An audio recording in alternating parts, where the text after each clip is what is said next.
You took the weekend off. Monday felt the same. That kind of tired is not a sleep problem. And by the end of this video, you will know the single question that tells you why, and how to recalibrate with yourself. You have been told you need more grit, more structure, more willpower, but it does not last, does it? Here is why. Willpower is not a faucet you turn back on. It is a finite resource. Every decision you brace through drains it a little, and when you are aiming it at the wrong thing, it drains twice as fast. So what if you do not need more force? What you need is less friction. 2,500 years ago, a Chinese philosopher named Laozi watched men grind themselves into exhaustion the same way you do. He looked at it and he said something modern self-improvement still has not caught up to. The harder you strain against the current, the slower you go. You wake up already empty. You make the to-do list. You move through it like wading through wet sand. At the end of the day, you have something to show, but it never feels like enough. So tomorrow, you tighten the grip. The modern self-improvement world has one answer for this. You need more. Grind through. The first week, it actually helps. By the third Monday, the engine sputters again, louder than before. And the louder it gets, the more force you apply. That is the trap, and it has a name. The popular answer to this kind of tired is 2,000 years old, and it works just well enough to stay popular. Take Marcus Aurelius. Ran the Roman Empire at the worst possible time. Plague, wars, the empire fraying. And every morning, this man, like the rest of us, did not want to get out of bed. Right? Emperor of Rome. Same problem. So one day he goes, all right, let me write myself a little note. Bam. That is the Meditations. Remember, you will die. That should be enough to move. Stand up. Honor the post. Notice what just happened. Marcus answered the body's resistance with weight. Death, duty, virtue, all of them pressed against the body until the body submits. What he never did was ask why the body was resisting in the first place.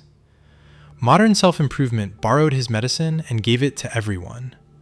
The Roman emperor's tool for surviving war became rise and grind, iron willpower as identity. Here is the catch. You are not at war. You are not going to die tomorrow if the email goes out late.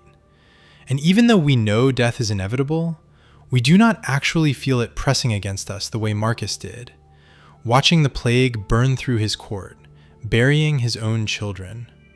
So when you tell yourself, this is just what being a disciplined person feels like, I have to push through, something underneath knows the framing is borrowed.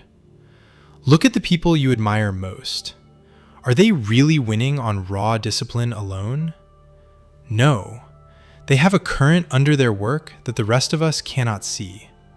So you add pressure, and you burn out. The fix is not more willpower. It is a different question entirely. Now, a different question, from a long way away. Half a world from Rome, centuries before Marcus, an old man watched rulers and ambitious men make the same mistake. Forcing order, forcing virtue, demanding the world obey.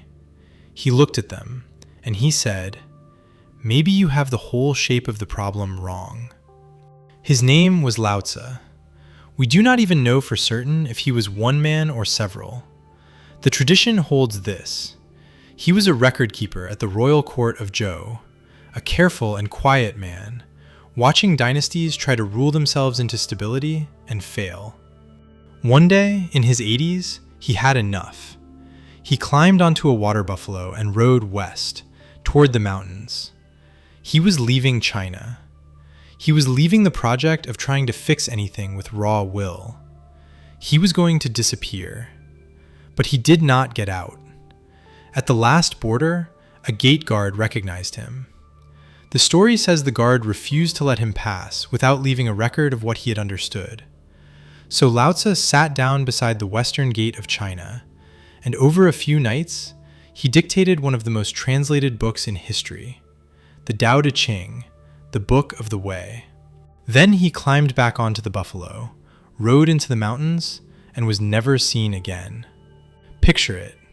The most senior thinker of his civilization, on his way to vanish, stopped one last time and made to write his life's understanding on a borrowed table beside a border road.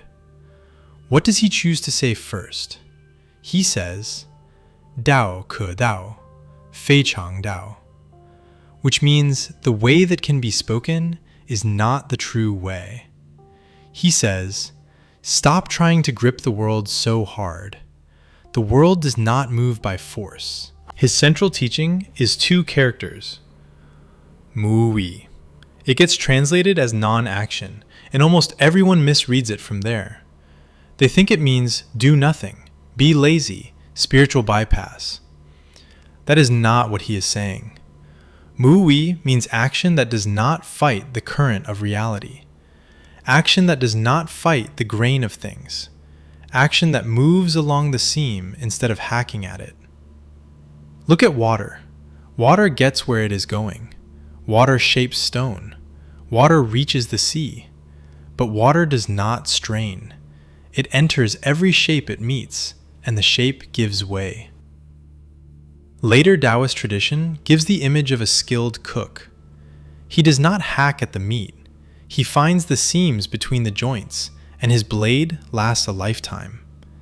The unskilled cook works twice as hard with a blade that goes dull in a month. Now turn this on your own week. When you muscle through work you fundamentally resist, you are the unskilled cook. The blade goes dull, the body breaks, the mind hollows out. When you move through work that is downstream of an actual current you care about, the energy is different. Not effortless, but you enjoyed it. It felt alive. The work uses your nature instead of fighting it. This is what the Stoic frame cannot see. Marcus asks, how do I make the body get up? Laozi asks something quieter and more dangerous. Are you sure the body is what needs convincing? So here is the tool, the one question I promised you at the start. Where in your life are you fighting your own current? Not what should you grind harder on, not what habit should you add. What in your work right now are you trying to muscle through on pure willpower because the underlying current is wrong? Sometimes the answer is small. You hate the format of the work, not the work itself. Change the format. Write in the morning instead of the evening. Talk it through with someone instead of staring at a blank document. Sometimes the answer is bigger. You took a role for reasons that are not yours anymore. The exhaustion is the body's honest signal. It would rather burn out than carry something it does not believe in. Laozi would say, do not shame yourself for being tired. The tiredness is information. It is telling you exactly where you have been an unskilled cook. Both answers have their place. There are days when Marcus is right, when the duty really is sacred, when the stakes really are real. On those days, brace yourself with death and stand up. But most days are not war. Most days, what you carry is a load you assembled yourself. And Laozi has the question Marcus never asked. Is the body's resistance something to override, or is it something to listen to? If you have spent years stacking willpower onto a life that only seems to grow heavier, the problem is probably not your willpower.